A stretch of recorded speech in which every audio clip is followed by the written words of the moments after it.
찬송가 393장 부르면서 송년 주일 예배 드리겠습니다. 오신실하신 주 내 아버지여 늘 함께 계시니 두려움 없네. 그 사랑 영원찮고 날 지키시며 어제나 오늘이 한결같네. 오신실하신 주 오신실하신 주 날마다 자비를 베푸시며 일용할 모든 것 내려주시니 오신실하신 주 나의 구주. 봄철과 또 여름 가을과 겨울 해와 달 별들도 다 주의 것 우리 주 영광 드러내도다. 신실한 주 사랑 나타내네. 오신실하신 주 오신실하신 주 날마다 자비를 베푸시며 일용할 모든 것 내려주시니 오신실하신 주 나의 구주. 오늘 우리에게 주신 하나님 말씀 마가복음 11장 12절에서부터 19절 말씀까지입니다. 이튿날 그들이 베다니에서 나왔을 때 예수께서 시장하신지라 멀리서 잎사귀 있는 한 무화과 나무를 보시고 혹 그 나무에 무엇이 있을까 하여 가셨더니 가서 보신즉 잎사귀 외에 아무것도 없더라. 이는 무화과의 때가 아님이라. 예수께서 나무에게 말씀하여 이르시되 이제부터 영원토록 사람이 네게서 열매를 따먹지 못하리라 하시니 제자들이 이를 듣더라. 그들이 예루살렘에 들어가니라. 예수께서 성전에 들어가서 성전 안에서 매매하는 자들을 내쫓으시며 돈 바꾸는 자들의 상과 비둘기 파는 자들의 의자를 둘러 엎으시며 아무나 물건을 가지고 성전 안으로 지나다님을 허락하지 아니하시고 이에 가르쳐 이르시되 기록된 바 내 집은 만민이 기도하는 집이라 칭함을 받으리라고 하지 아니하였느냐? 너희는 강도의 소굴을 만들었도다 하시매 대제사장들과 서기관들이 듣고 예수를 어떻게 죽일까 하고 꾀하니 이는 무리가 다 그의 교훈을 놀랍게 여기므로 그를 두려워함일러라. 그리고 날이 저물매 그들이 성 밖으로 나가더라. 아멘.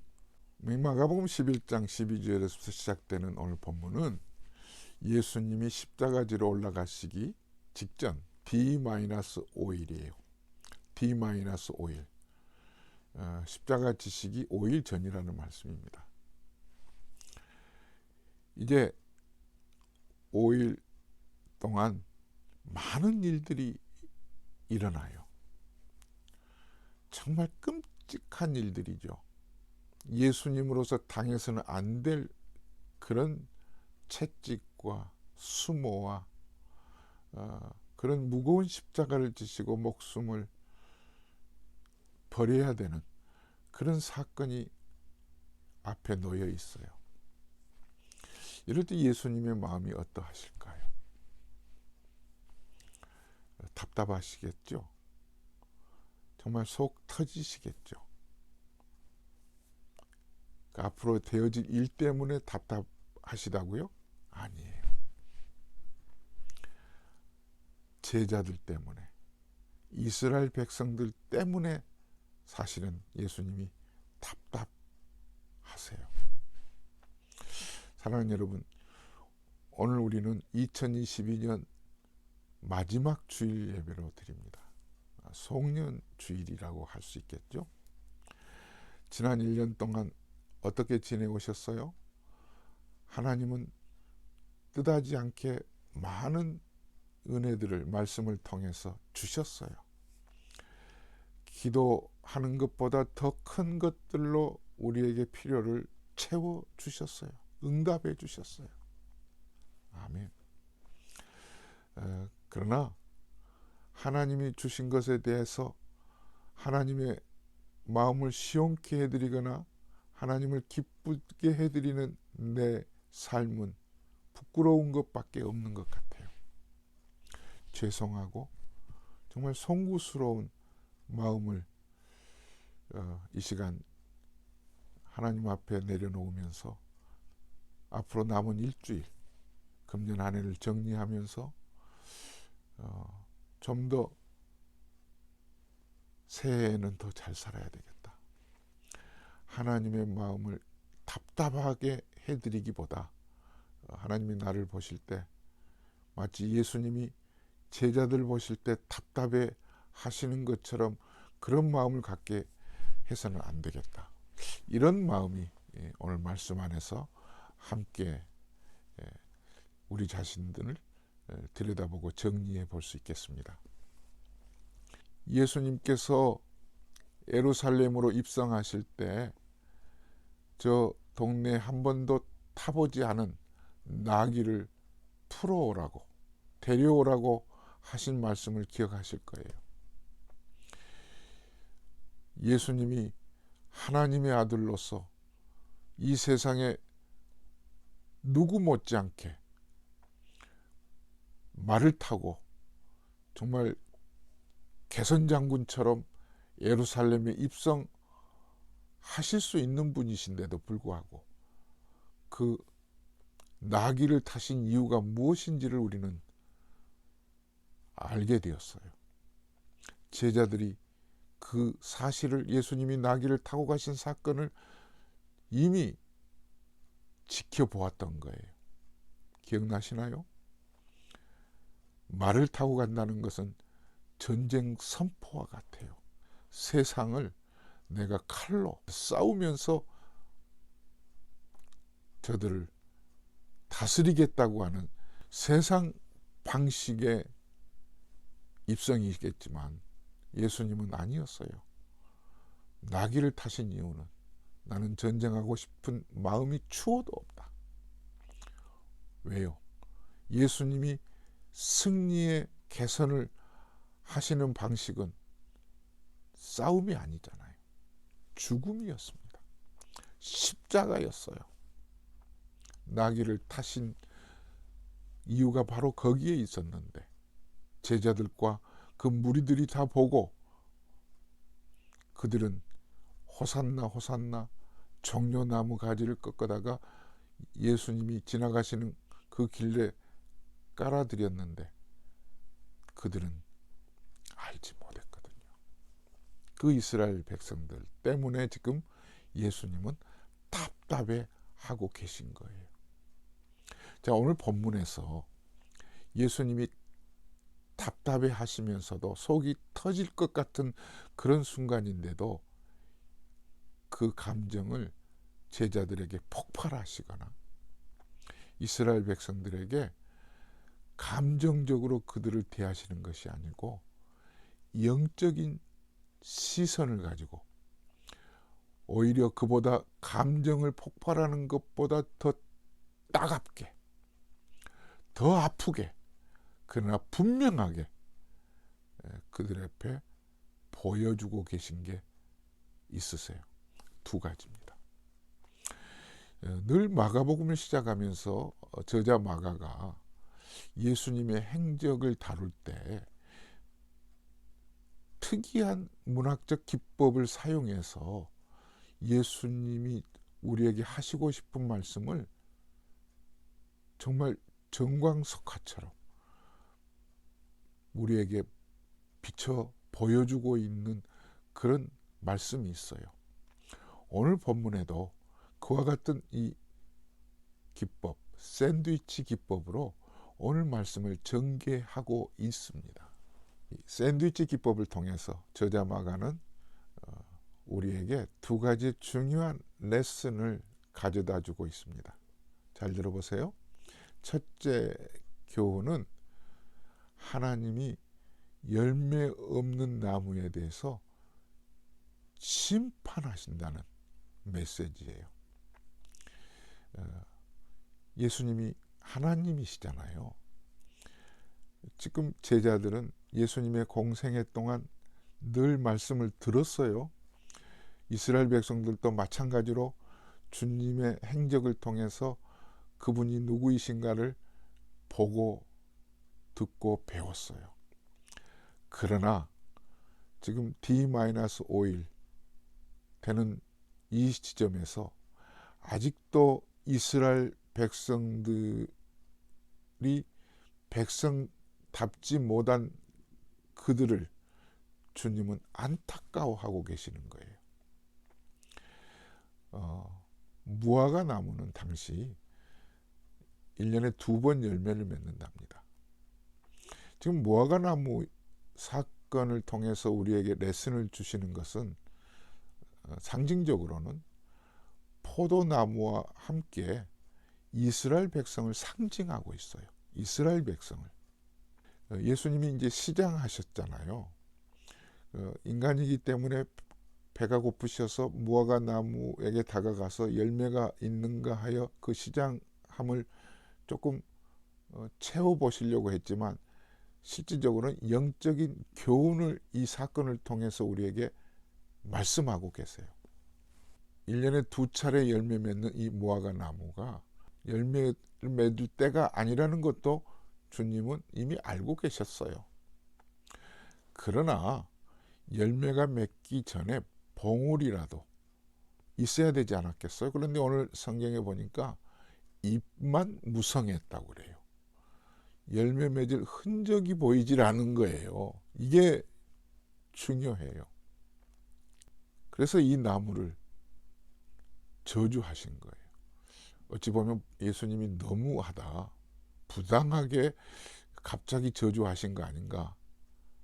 사실은 이 저주를 통해서 이 나무가 결국 말라 죽잖아요. 이스라엘 백성들 앞에서 예수님이 하나님이라는 사실과 그 하나님의 심판이 이와 같다는 것을 백성들에게, 이스라엘 백성들에게 분명하게 알리고 싶으셨던 거예요. 나중에 19절, 20절, 21절에 보면 무화과 나무 열매를 저주하실 이후에 나무가 말라 죽은 것을 보고 그들이 믿더라 그랬어요. 믿더라. 하나님이신 것을 믿은 거예요. 사랑하는 여러분, 1년 365일, 이제 12월 25일입니다. 한 주간 지나면 2022년이 끝나요. 우리는 이미 작년에 이런 일이 있었고 2년 전에도 해가 바뀌었다는 것을 알고 있기 때문에 또 일주일 후면 해가 바뀔 것을 의심 없이 믿어요. 그런데 종말이 온다는 것을 못 믿는 사람들이 있어요.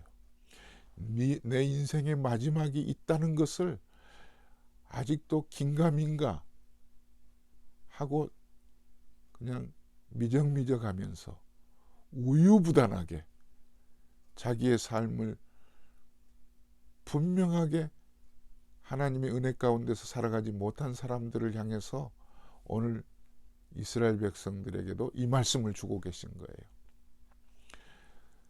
하나님이 햇빛과 비를 주시잖아요. 그래서 나무가 뿌리를 내리고 때가 되면 잎이 피고 그리고 열매를 맺어야 되는 것과 마찬가지로 이스라엘 백성들이 하나님의 은혜 가운데서 아직은 미성숙하지만 성숙한 신앙의 과정으로 말씀에 순종하고 하나님의 은혜에 반응하고 주님의 뜻을 이루려고 하는 삶의 태도를 주님은 보기를 원하셨는데, 그렇지 못한 것을 이 무화과 나무를 저주하시면서 이스라엘 백성들에게 깨닫게 충격요법으로 이 말씀을 하고 계시는 거예요. 놀랍죠? 우리는 충격요법이어야만 아차 하고 깨닫게 되거든요. 두 번째 레슨은요, 이제 성전 정화 사건이에요. 성전에 들어가셨더니 이게 소위 가관이 아니에요.